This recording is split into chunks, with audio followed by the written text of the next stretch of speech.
Hey, babes, and welcome to the BJJ Babes podcast, episode 5. I'm your host, Laura. So this week in the Jiu Jitsu world, I don't know how many of you follow the professional fighters, but this is on the tails of IBJJF Masters Worlds and Jiu Jitsu Con, the One Championship, which is a fight sports organization, had a fight night in Denver.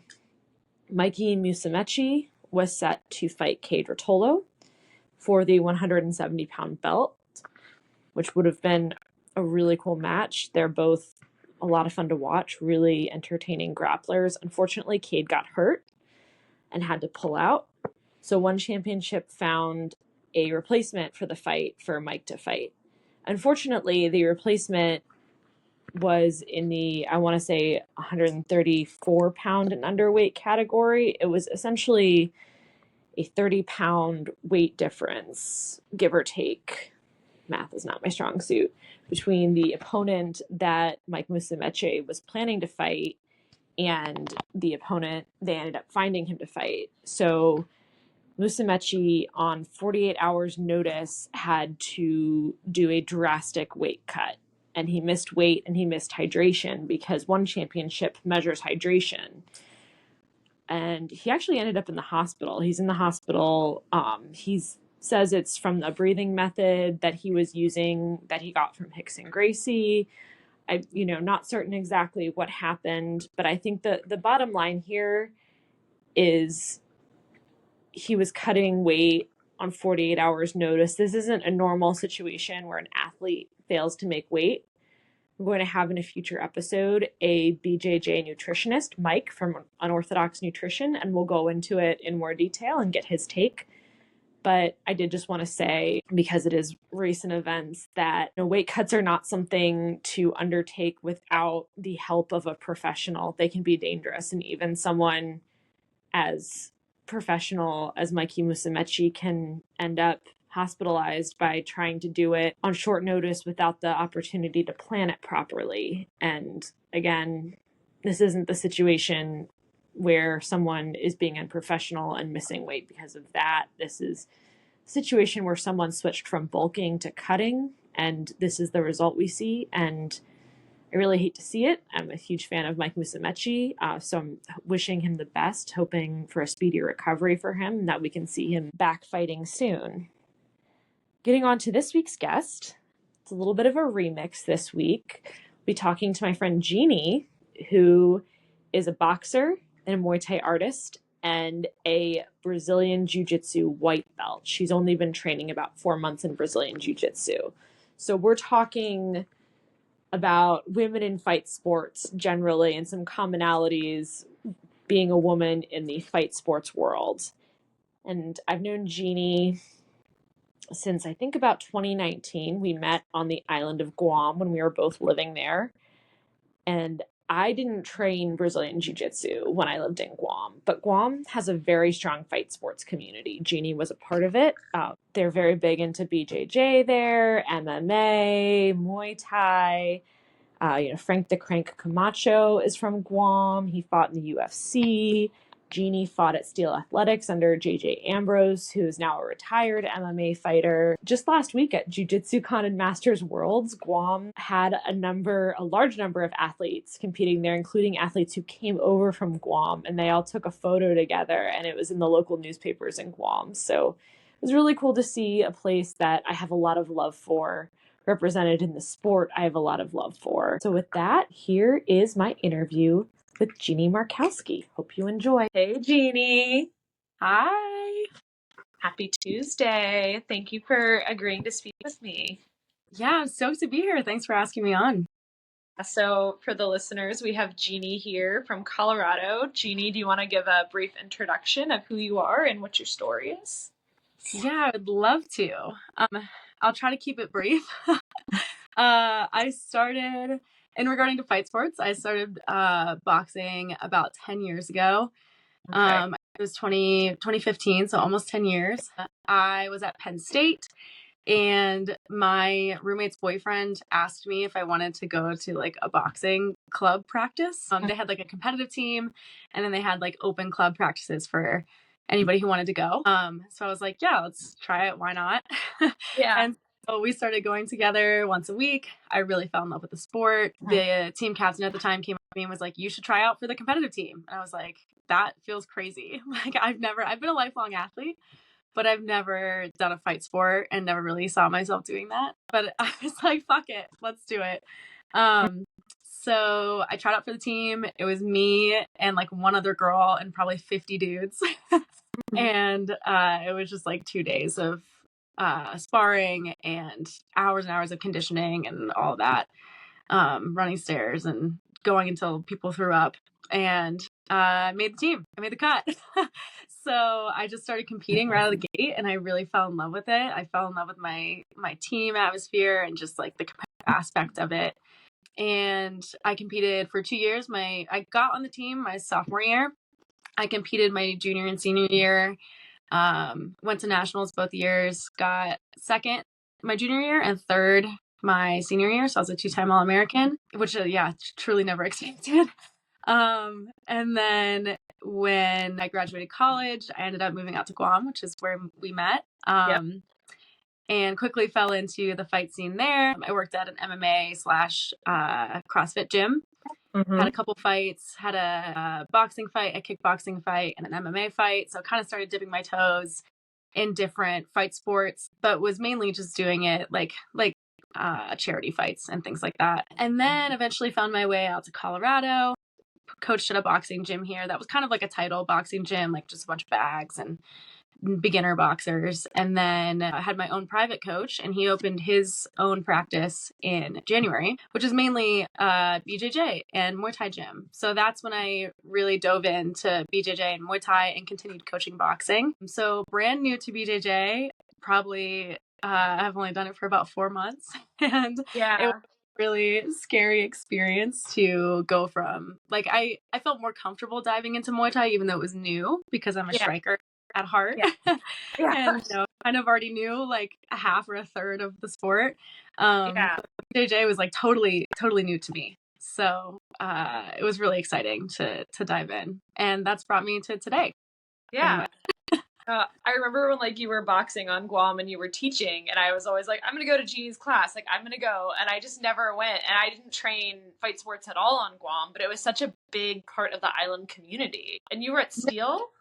Yeah, I was at Steel Athletics, and they were owned by a professional MMA fighter who grew up in California, and his wife was from Guam. So they really had like, he brought it kind of in all the military community, and she brought in the locals, and they really like created a really nice meld of people there. It was very cool.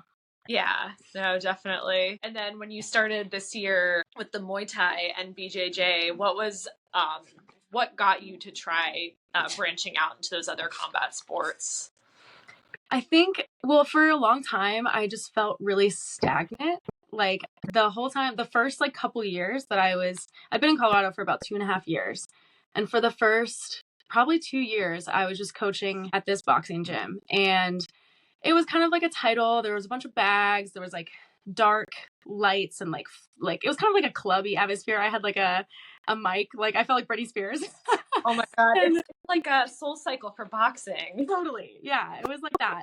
And I think that there's like totally a place for that. Yeah. In the fighting community, like for people who don't want to fight, or people who just want to use it as a workout, or people who feel brand new to it. I think that that's like a really great place for them to start out.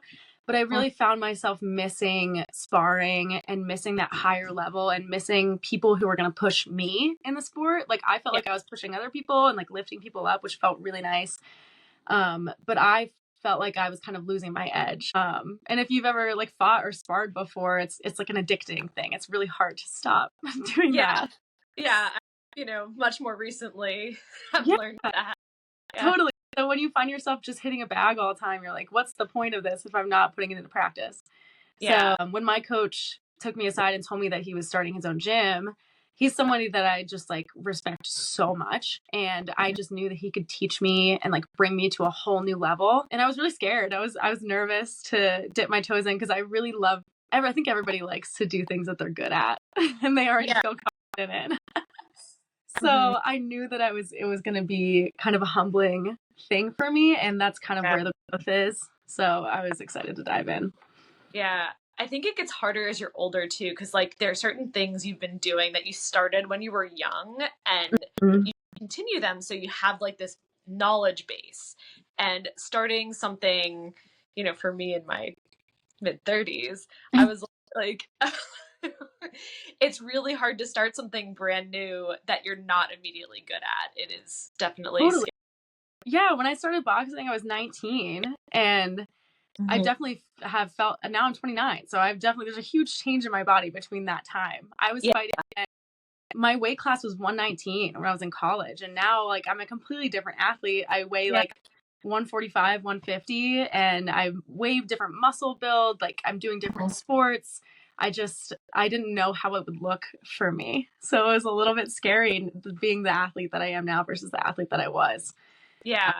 But I think I'm much more well-rounded and stronger, and like mentally much stronger as well. Yeah. What was your first jiu-jitsu class like once you switched over to the new gym?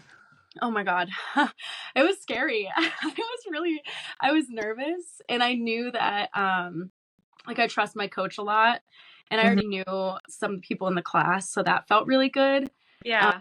I knew that I'd be really well taken care of, and that there were some other beginners there with me. So that definitely made me feel like less alone in that.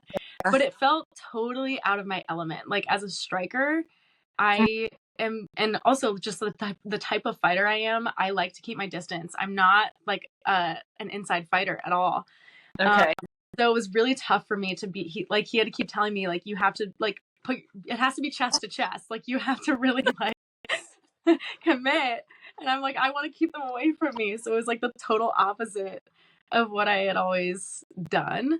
But I ended up finding it so fun. Like when I started to really understand, like it's the puzzle that it is. Yeah. I found it to be so, like, I was like, I don't know how it's possible that I could like flip this person. I would have never thought that I could do this. Yeah.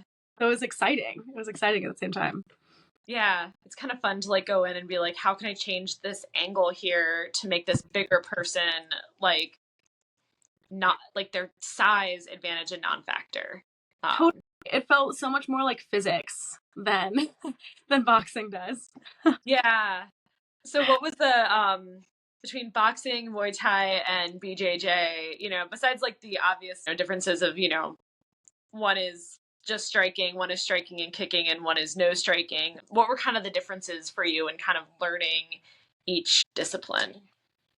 Yeah, I think Muay Thai was a little bit easier for me because I had already had my boxing background. So like I was like, I can do punching. That's what I know how to do. It did take me a while to learn how to use my feet. It took me a while because when you're doing Muay Thai, like when you're using different weapons, you have to completely hold your body differently. Like your weight is held differently, your stance is different. And I didn't really realize how different it was until I started kicking, and then I was like, wow, I have no balance. Like I fall at least once a class. I do like a crazy Charlie Brown kick and like totally fall on my back. So I think it was like, I was like, oh yeah, like I could do this. And then it was more challenging than I expected it to be. But when I first learned boxing, it felt like I had found my sport. It felt like I had found the sport that was like made for my body and my like temperament, and just for like it just fit me so well. Obviously there was like a learning curve, and for me it was mostly like, I think it was head movement that was the most challenging for me. I broke my nose several times throughout college and ended up getting a nose job after I graduated. Oh my God, I didn't know that about you. Yeah, I broke my nose probably like 5 times. Oh my So there was like certain aspects to boxing that were really challenging for me, but I think it really clicked. Like for the most part, I was just tough and I was scrappy and I was doing it. It took me a while to get like the finesse of it. Yeah. And then for BJJ, it just felt like I had never stepped foot on a mat before. I'd never fought before. It felt like a totally different world. Yeah, I just like, it felt like it was less, I think I'm more of like a fast twitch muscle athlete. And I think BJJ is more long twitch. It's more like, or slow twitch, sorry. It's more like, I don't know, it's sustained. It's very sustained. So that was like a big adjustment for me, for sure. Yeah. I think there is a place for the fast twitch muscles, especially like depending on your game. Because like there's like, you know, certain moves that are about timing versus pressure. Totally. Yeah. Like I'm more of the, did you say slow twitch or long twitch? Yeah, slow twitch, like, I think. Yeah. And maybe this will change, but yeah, like, so like at least now my game is more the slow pressure game. Like I struggle with the timing. So there's definitely a place for it. And people who have like that fast twitch, like they throw me so much because I don't know how to handle them when they do like that quick explosion and then like off balance movement. Totally. Yeah, I think I haven't really found, I did have to, like I started BJJ in January and then around May, I found a breast lump. I had to, so I went to the doctor and it turned out that I had a few tumors, which turned out to be benign, which is great. But I had to get surgery to get them taken out because it's still a problem. So I kind of had to stop my BJJ journey for a while because it is very chest on chest, unfortunately. Yes. Yeah. So I haven't found my like BJJ style yet. I'm hoping to get back into it and actually like make improvements because I am still like very, very basic right now. But. And it takes time to find your style. Like I remember right after I got my blue belt, I was talking to one of my teammates and I was like, oh, I think this is going to be my style. And she's like, that might be what it is now, but it can also change. Like over. Yeah. My style has definitely changed in boxing over 10 years. Like when I first started, I was just full on like run across the ring and just like go, like move forward at all costs. Like don't move your head, just fucking like exchange punches 1 for 1 the whole time. I was Raleigh in that way. And I think over time I've become a much smarter fighter. Because I don't want to nose job. So it's kind of forced me to like a little bit more and like work on timing and be a little bit more like slick and less just like, you know, grunt it out. Jeannie versus 29-year-old Jeannie. Totally. My brain is more developed. You know, your frontal lobe finished developing at 25, so you've got the benefit of, you know, your whole frontal lobe development. That was huge for me, for sure. Oh my god. There's something you said earlier I think like resonated with me too, and you talked about like your weight classes, and one of the things I really love about fight sports is that like I care less about the number on the scale. I care about it for making weight, but like my body is a functional thing to do what I love to do, and so like I don't freak out that I weigh more. It's the muscle. Totally. Yeah, like when I went to Guam and started lifting more and kind of doing CrossFit, my body totally changed. And I probably weighed at least 20 pounds more than I did in college, but I felt so strong. Like it didn't bother me at all. And the weight class thing, it can really take a toll on you, especially like if you're fighting at a very high level. I remember in college, like every single day I was, you know, trying to hit that number. And when we were training for regionals and nationals, like we wouldn't go on spring break. We would do we'd stay at school and we'd do 2 or 3 days every single day. Oh, wow. And, I was eating probably like 800 calories a day and just like working so fucking hard and running laps and sparring. And it definitely takes a toll. It takes a toll on your body for sure and on your mental health. And as I've gotten older, like I probably right now I'm not fighting. I probably will, once I feel comfortable enough in Muay Thai, I would love to do some Muay Thai fights. That'd be cool. But now like I think I have so much more confidence in my body and what it can do for me.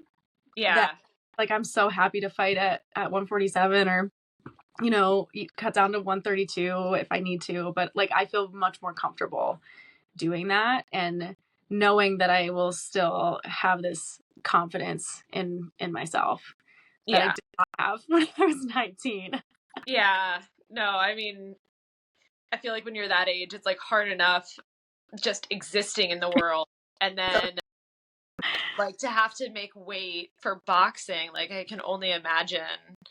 Yeah, it was a crazy time in my life. I was like dealing with a lot of, I had just gone out of like a really abusive relationship, Oh. and I was really, really angry. It ended in a horrible way. It was like the beginning of my sophomore year. Mm-hmm. He was like really abusive, just terrible guy overall. But the thing that broke us up was that he posted my nudes on a revenge porn site. Oh my. Um, yeah, which like totally rocked my entire world. Like, Yeah, that's men, horrific. yeah, men were Yeah. just like finding out everything about me. They like were sending my nudes to everybody that I knew, like people from my high school, my parents, my grandparents, like people from my church at home. Like it was devastating. Oh. And they eventually found my phone number and my email address and my address at school. And so I dropped out in the beginning of my sophomore year because I was just so like scared of Yeah. this whole situation. And when I came back to school during the spring semester of my sophomore year, that's when I was invited to boxing, and I found it to be like such a great outlet for all of the like fear that I was holding on to and anger, and like Mm-hmm. I felt like such a victim in that time in my life, and I didn't know what to do about it. I just felt so beaten down, and I remember like walking home from class in the dark and just feeling so scared. Like people were making threats on my life, and like these strangers on the internet were saying they were gonna like come find me and like do horrible things. It was really, really scary. Oh my God. And yeah, it was like really traumatic. And Yeah. at first, like boxing was really a way for me to just feel like empowered again and feel like I could defend myself. And I've met so many other women who have similar stories of Yeah. abuse and domestic violence and have learned fight skills just to be able to protect themselves and like feel safe. Yeah. And yeah, that's what it was for me. And also like I was so angry at men. I was Yeah. so mad.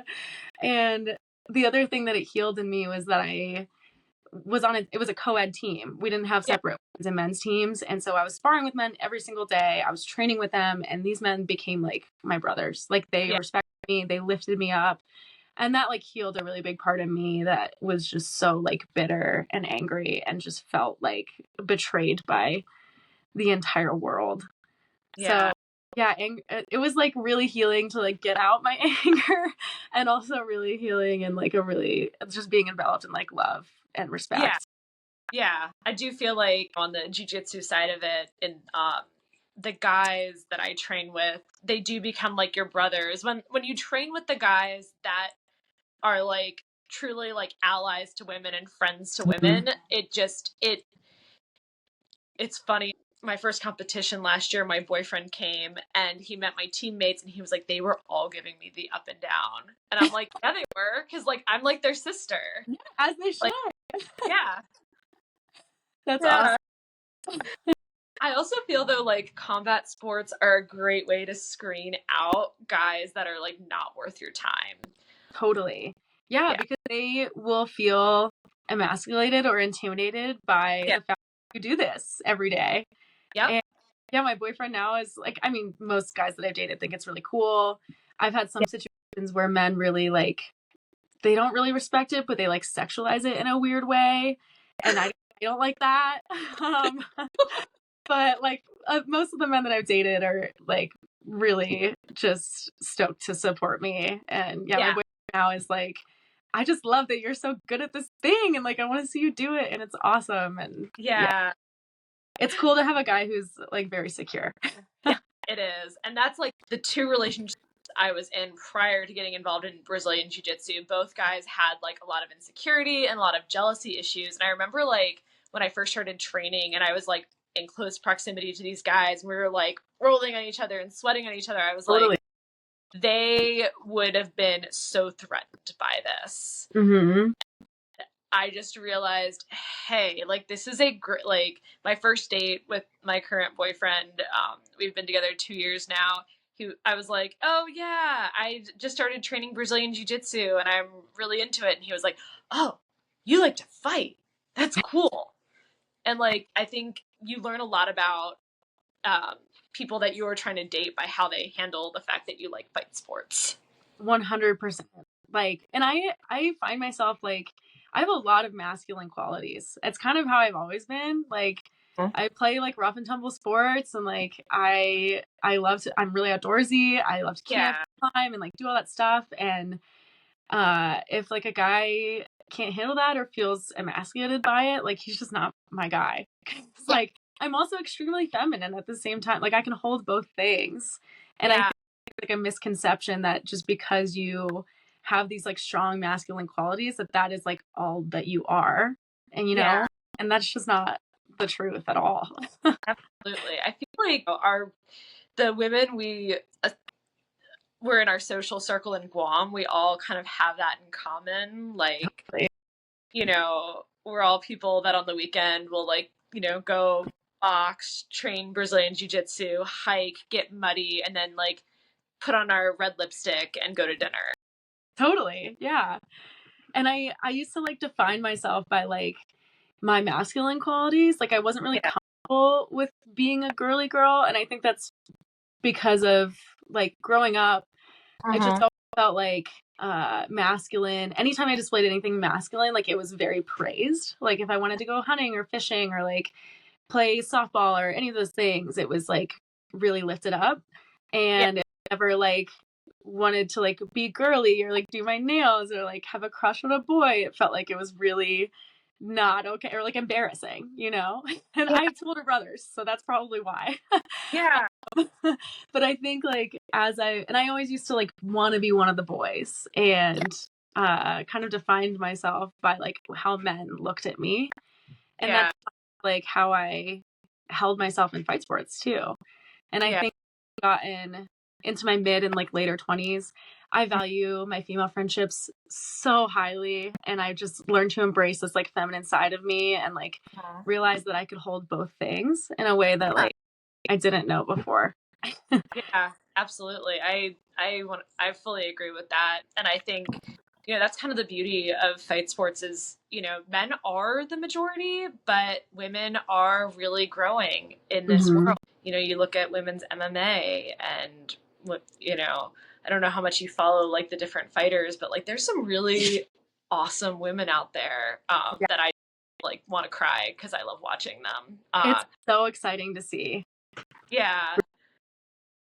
Yeah, I've been sparring. We usually my coach will go out to, he has a lot of really great relationships with other local Muay Thai gyms and BJJ gyms. And then he also has relationships with ones in Thailand and like all over the world. He judges competitions and stuff. And so he has a great network, and he works together with other gyms and brings together like all of our female fighters because there's only, you know, there's a majority of men in all of our gyms. And so he's been putting together all female sparring rounds like every couple weeks on Sundays. And it's so cool. Like these women are awesome. And like most of them are training for fights, and they're like going really hard and like trying to like to win, and they're competing at a very high level, but they're still so willing. Like I jump in here and I don't really know what I'm doing with Muay Thai. I can help them with their boxing and stuff like that, but they're so patient with me. They're so kind. Like they take time out of their training schedules to teach me things, even though they're the ones they're fighting. And I've just found like such a community in women in fight sports. Like they just are so generous, truly. Yeah, they really are. I remember I went to a women's only open mat once, and I think one of the women there made a comment of like, you'll always stick with your jiu-jitsu girls. And there is something, you know, you meet at your gym, or you meet at a seminar or an open mat, and like the next thing you know, you're exchanging Instagrams and you're following each other. Like I had a fight last year, and my friends from another gym that I met through their gym's open mat, they were going also to watch like someone from their gym, but they came to watch my fights too. Oh, that's cool. Yeah, it was so nice to see them, and you know, it's just it's a little community. it's such a supportive community. And I think like women have gotten a bad rap for being like catty or like, Yeah. no, like sometimes I tell people that I spar both men and women, and they'll ask me like, "Oh, I bet the women are like really like crazy." And I'm like, "No, the women fight fucking hard." Yeah. But they're like people assume that women are like so much more emotional and like No. not at all. For my Yeah. experience, I found that men are more emotional in like sparring situations. Yeah. Yeah, Women are ruthless. yeah, totally. Yeah. And I think that like for so long women have just been pitted against each other that Yeah. you know that's why it's been that way, and now I feel very lucky to be joining this sport at a time when women are really lifting each other up in like a really cool way. I agree. Absolutely. So where do you see your journey going in fight sports as you train boxing, Muay Thai, and hopefully getting back into Jiu Jitsu? That's a great question. I would love to fight Muay Thai. I would love to go to Thailand and like do and train for like a month or two. Just to like really dive into the entire culture. Like boxing doesn't have the same sort of roots that these like Asian fight sports have. Yeah. Like deeply entrenched in culture and respect and tradition. Mm-hmm. So I'd really love to study that and learn like in that atmosphere at some point. I don't ever see myself like going pro or anything crazy, but like I love the competition, so I could definitely see myself fighting again. Yeah. And then yeah, BJJ, like I just want to get like good enough. Yeah. I say that now, being somebody who like hates being average at things. So Yeah. we'll probably get average at BJJ, and then I'll be like, no, I have to be good. And then I'll dive in all the way. Yeah. And then what'll happen is you'll get your black belt, and then you'll be like, I feel like a white belt all over again. And then you'll dive even farther. Totally. I mean, that's how I felt with boxing even. Like you go to a new gym or you like have a different sparring partner or whatever, and it's just like you realize how much you don't know. Like these are sports that you can literally study your entire life. Like I will always be a student of the sport. Yeah. And I really can't ever see myself giving up fight sports. Like I've done it for a few months here and there at a time when I've been like in a transition phase or whatever in my life, and I've just always come back to it. I just like miss it so much. And I have so many other hobbies, but fight sports is something that like it gives me so much discipline. I don't want to work out in any other way. Yeah. No, I don't want to go to the gym and run on the treadmill. Oh my God. I had like this infection on my knee. It wasn't staph. It was not related to BJ, but like I couldn't train because like I had like my knee was like infected, and you don't bring that into your gym. And I was like sad panda over on the Stairmaster, like looking at the BJJ room, like totally. Yeah, just like it becomes such a big part of you that it's like really hard to separate yourself from that. Like it is part of my identity and like who I am. And so I don't know exactly where it will take me in life, but I think like the thing that I know for sure is that I will always be a student of the sport. I will always like have mentors in fighting and like a community there. So yeah. No. So with boxing, Muay Thai, and BJJ, what are your favorite things about each discipline? Oh my God, that's such a good question. Muay Thai, I love how many weapons there are. Like, I love that you can choose between so many different, like, you can kick, you can punch, you can elbow, you can knee, like, you can do a spinning back fist, you can do, like, there's just so much you can do. And it feels like it's so deadly, you know? Like, almost anything goes. And I think that that's, like, really exciting.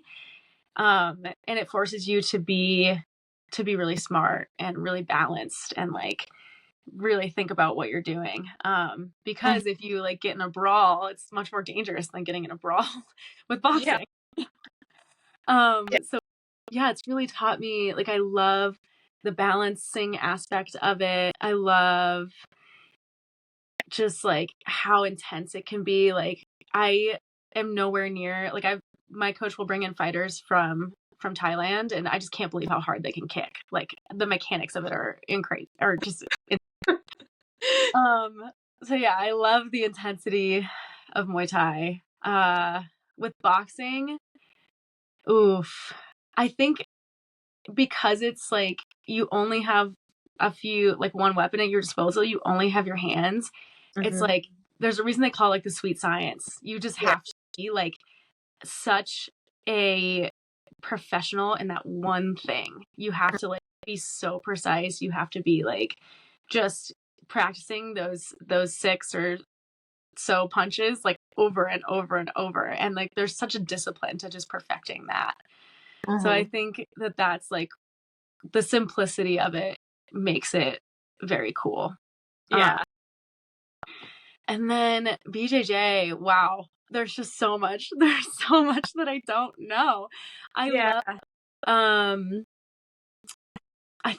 love the physics of it. I love that, like, I've never thought about moving my body in those ways before.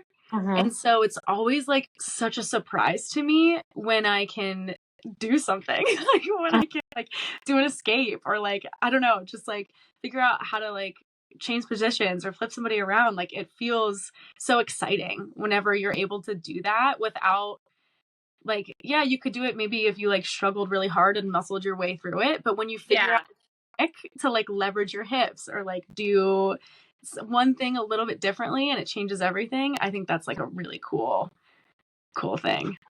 Yeah, especially like outside of the drilling when you actually hit something sparring and like there's that moment of like it actually worked that time. Like, yeah, totally.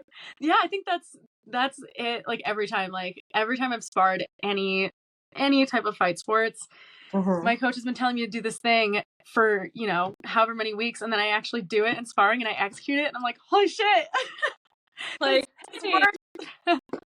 And I feel like that's like the progress. I mean, and this just might be in life in general. Like you never actually see your progress. You just like one day something works for you that hadn't been working, or like you are able to like not get subbed a minute longer with someone than like you had a week before, and you're like, oh, I guess I have improved. Like, yeah, it's totally a small way. Like you're never gonna walk in one day and go from being like a complete beginner to like being a badass. Like it takes a long fucking time, but it's small wins that keep you going, you know, even if like I try to train Muay Thai probably 3 times a week. I coach boxing once a week. And back when I was doing BJJ, like I would do it probably twice a week. And like, it's just such a toss up when you're starting out. Like one day I'm fucking terrible at teeps. You know what I mean? Like teeps they're just not working for me. And then next time I come in and like something will click and I'll be able to do like a bicycle teep, like something that I never thought I could do before. So it's just like taking it. I think it's just being patient with yourself and like understanding that that's as somebody who like obviously I really like to be good at things and I'm hard on myself when I'm not. That's like a big lesson that I've had to learn, is just taking the good and the bad and realizing that like you're still moving up. It might just not look like this. It looks like, you know, yeah, it's a journey. Yeah, absolutely. What would you say is the most challenging for you in each discipline, or just in being a woman in the fight sports community in general?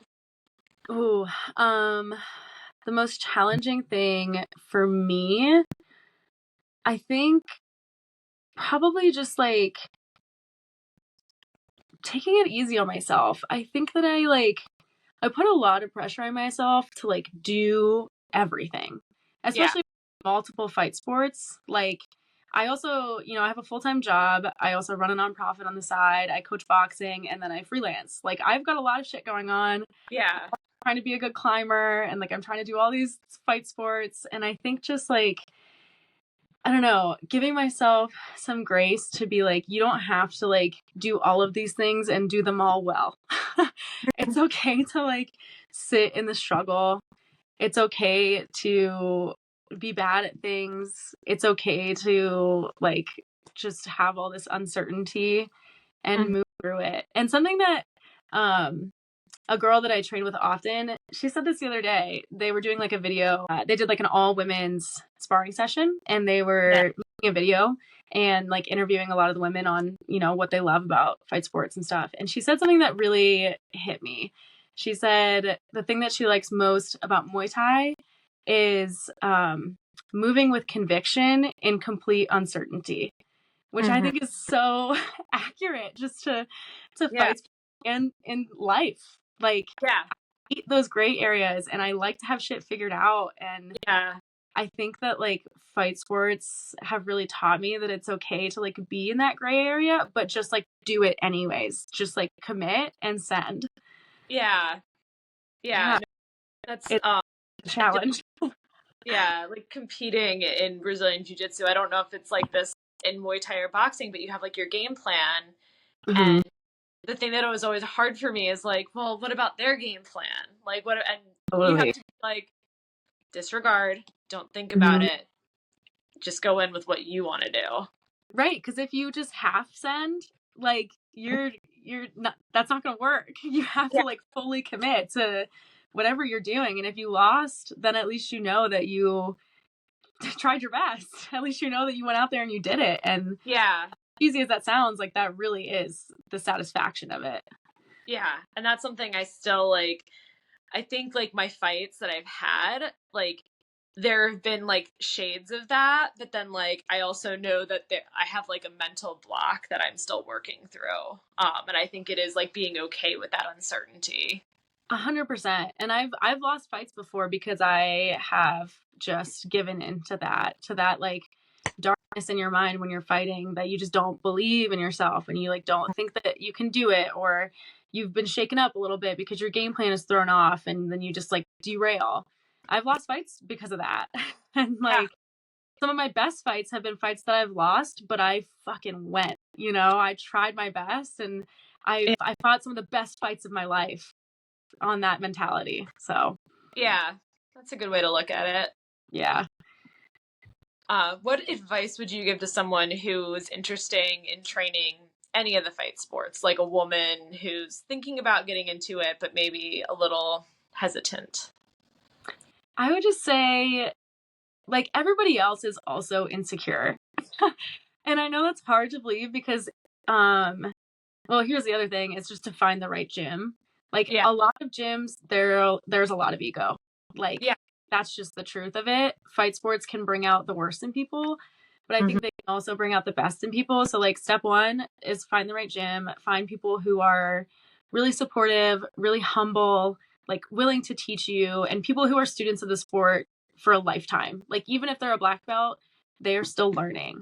That is the mentality of the gym that you want to be in, I think. And then second of all, like, understanding that everybody is insecure about their like fight game and just in general. Like anytime I'm in the gym, like lifting or something, I'm terrible at lifting. I think that everybody's looking at me and I'm so embarrassed and whatever, but they're not. They're looking at themselves. They're thinking the same exact things. So I think just like not being embarrassed because you're bad at it, because you're going to be bad at it. And everybody started there at some point. Even the highest professor at your gym was at one point a white belt. They've never been there. So it's a hard thing to remind yourself of, especially when like every Muay Thai class, I'm not kidding you, I literally fall on my ass at least once. It's so embarrassing, but I'm just like, it's like a joke of the gym now, and I've just owned it. And that's all you can really do, you know? Yeah, totally. And you're so right about researching your gyms. Like it was something I didn't even know about, and I just lucked into, luckily, a healthy training environment, but there can be toxic training environments. 100%. Yeah. I was listening to a podcast one time and they were giving advice for picking your gym, and they were like, Google the head instructor and the words rape accusations. And I'm like, so accurate, honestly, because like fighting can attract a seedy type of person, like truthfully. People who have a lot of like violence issues or anger or whatever, like you just don't know. You don't know what type of people it's going to attract, and like what type of egos are going to clash or whatever. So don't be afraid to, like, if something makes you uncomfortable, like don't be afraid to also just leave a gym. Like fuck that. You don't have to do that. There's really, really great people out there to train with. Absolutely. Yeah. Research your gyms. Definitely. Especially as a woman. I've sparred with guys who like have really taken pleasure in like kicking the shit out of me, and it doesn't feel good. Like you can just tell ego trip. And obviously, like I'm too prideful to back down. So then it puts you in a dangerous situation. And luckily, like most of, especially the guys that I've fought have been like really respectful, and that's always a fear, you know. But yeah, luckily I've like really found great people and surrounded myself with an awesome community. But it's a real risk, you know? Yeah. I think the majority of the community is great, but I think there are people who see it as a place to hide in plain sight, and they are the minority, but you have to look out for them. Totally. And, you know, it's with anything. Like, yeah, I think fight sports is just a much more physical manifestation. Yeah, absolutely. Yeah. So I think that's all the questions I have for you. If people either want to come like take a boxing class from you or find you on social media, do you have anything that you want to share so people can find you? Yeah, totally. If you're ever in the Denver area, I teach at Six Blades at the downtown location. I think we're going to sunset the boxing class. I'm going to start teaching Muay Thai, which is really exciting and really scary. But if you're interested in boxing too, I can hook you up with the right people. I also do personal sessions. My coach is Danny, Coach Jeannie. He's freaking incredible. If you want to follow me on Instagram, my Instagram handle is Jeannie_Jaunts. It's mostly pictures of me hiking and climbing and some fight stuff here and there. And I always tag my gym and things like that. So yeah, if you're ever in the Denver area, please hit me up. Yeah, go train with Jeannie. Yeah, I'm not a BJJ professional, but we have a ton of black belts at my gym who are incredible and awesome professors. So yeah, I recommend.